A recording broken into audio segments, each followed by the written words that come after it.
In this video, I'll be showing you how to fix Fortnite Chapter 7 being stuck on the loading screen. It's a very simple method, so if you find this video helpful, be sure to drop a like and subscribe.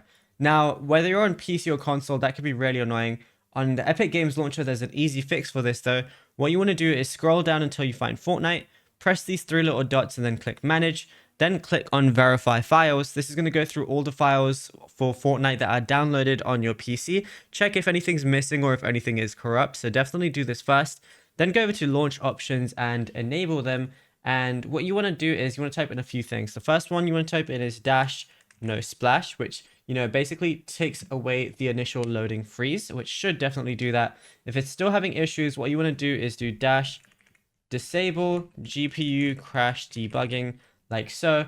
And then what you can also do is force performance mode. So you can do dash D3D11. And then once you load up the game, it should be good to go. So now what I'm going to do is I'm going to try launching the game and let's see if I get any errors. So I'm going to be on this screen right here, and then let's see if anything happens after that. So as you can see, I'm on the loading screen right now. Currently, there isn't any crashes, but let's just see if it loads properly as well.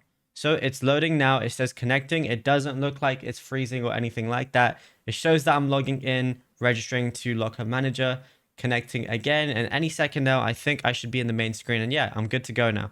Now, if you found this video helpful, drop a like and subscribe.